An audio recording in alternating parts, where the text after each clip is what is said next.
یزید حج بیت اللہ کے بعد مدینہ المنورہ آیا اور شراب کی ایک مجلس بپا کی۔ حضرت امام حسین رضی اللہ تعالی عنہ جب وہاں پہنچے تو شراب کی پھیلی ہوئی بدبو کو محسوس کرتے ہوئے فرمایا، یہ بو کیسی ہے؟ تو نشے میں دھت یزید بولا، یہ شام میں بنتی ہے، اور ایک جام منگوایا اور اس کو پیتے ہوئے دوسرا جام حضرت امام حسین رضی اللہ تعالی عنہ کی طرف بڑھاتے ہوئے کہا، ابا عبداللہ لیجئے۔ تو حضرت امام حسین رضی اللہ تعالی عنہ نے فرمایا، میں اس کی طرف دیکھتا بھی نہیں ہوں، اور پھر وہ عشقی اشعار پڑھنے لگا۔ جب یزید کی شراب نوشی کا منظر امام حسین رضی اللہ تعالی عنہ اپنی آنکھوں سے دیکھ چکے تھے تو مجھے بتاؤ یزید کے ہاتھ پہ امام حسین کا پاک ہاتھ کیسے آتا؟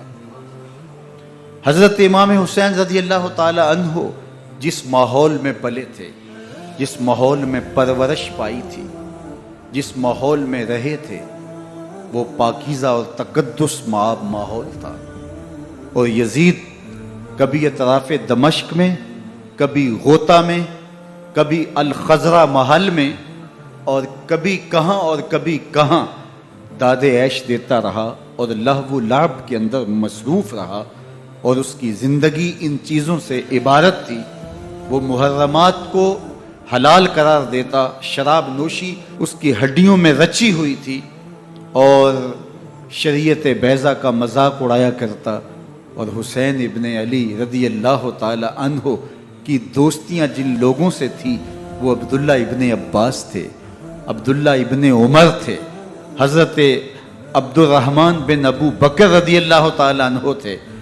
یزید تو جوا کھیلتا رہا، یزید تو قمار بازی کرتا رہا، یزید تو شراب نوشی کرتا رہا، اور حسین ابن علی مسجد نبوی کے منبر میں حضور کے پہلوؤں میں بیٹھتے رہے۔ اللہ اکبر! حسین کے لیے پیغمبر کے سجدوں کو طول دیا جا رہا ہے۔ حضرت سیدہ فاطمہ الزہرا رضی اللہ تعالی عنہا کے گھر کے قریب سے گزرے تو حضرت امام حسین کے رونے کی آواز آ رہی تھی، تو آقا کریم علیہ السلام نے فرمایا کہ فاطمہ حسین کو چپ کرواؤ، اللہ تعالیٰ انا بقاءہ یوزینی، تو جانتی نہیں حسین کا رونا مجھے دکھ دیتا ہے۔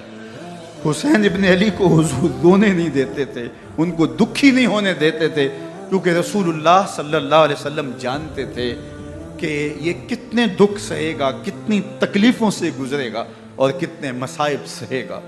زمانے نے وہ گھڑیاں بھی دیکھی کہ حضرت حذیفہ بن یمان رضی اللہ تعالیٰ عنہ فرماتے ہیں کہ میں حضور کی خدمت میں نماز مغرب کی ادائیگی کے لیے حاضر ہوا، اور میں نے یہ اجازت خاص طور پہ اپنی ماں سے اس شرط پہ لی تھی کہ امی آپ مجھے اجازت دیں، میں حضور کی خدمت میں حاضر ہوتا ہوں، مغرب کی نماز بھی ادا کروں گا، اور پھر حضور سے عرض کروں گا حضور میرے لیے اور میری ماں کے لیے بخشش کی دعا کر دیجئے۔ ماں نے اس شرط پہ اجازت دے دی اور میں حضور کی خدمت میں آ گیا، نماز مغرب ادا کی، سلام پھرا، لیکن حضور عبادات میں، ذکر میں، نوافل میں ایسے مشغول ہوئے کہ میں آرزو رکھنے کے باوجود بھی عرض نہ کر سکا۔ خیر، نماز عشاء کا وقت ہوا، اذان پکاری گئی، حضور مصلی پہ آئے، نماز پڑھی، سلام پھرا، اور حضور اٹھے اور کاشانہ اقدس کی طرف چل دیے۔ اب میرے دل میں یہ خیال رہ کے آ رہا تھا کہ ماں کو کیا جواب دوں گا، میں تو حضور سے بخشش و مغفرت کی دعا کروا ہی نہیں سکا۔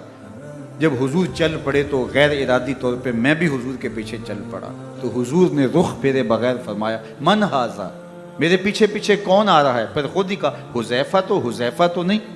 تو میرا دل دھڑک رہا تھا، قلت نعم، میں نے کہا جی حضور میں حذیفہ ہوں۔ فرمایا، ما حاجتک غفر اللہ لک ولامک، کیا کام ہے؟ اللہ تجھے بھی بخش دے، تیری ماں کو بھی بخش دے۔ اب جو کام تھا وہ جنبش لب سے پہلے ہی ہو گیا، یہاں تو لفظوں کا سہارا بھی نہیں لینا پڑتا، وہ بند لبوں کی بولیاں بھی سنتے ہیں۔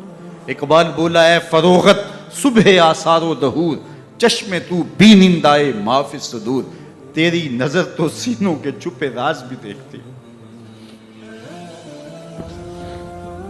تو کہا، ما حاجتوں کا غفر اللہ لک ولامک، اللہ تجھے بخش دے، تیری ماں کی بھی مغفرت کر دے، کیا کام ہے؟ اب جو کام تھا وہ تو ہو گیا ہے۔ تو میرے حضور نے ارشاد فرمایا حذیفہ سنو، ابھی ابھی ایک فرشتہ آیا ہے جو اس سے قبل دھرتی پر پہلے کبھی نہیں آیا، آج پہلی مرتبہ اللہ سے اجازت لے کے 2 کام کرنے آیا ہے۔ ایک تو مجھے سلام کرنے آیا ہے، اور دوسرا خوشخبری دینے آیا ہے کہ آپ کی بیٹی فاطمہ جنتی عورتوں کی سردار ہے، اور حسن اور حسین جنتی جوانوں کے سردار۔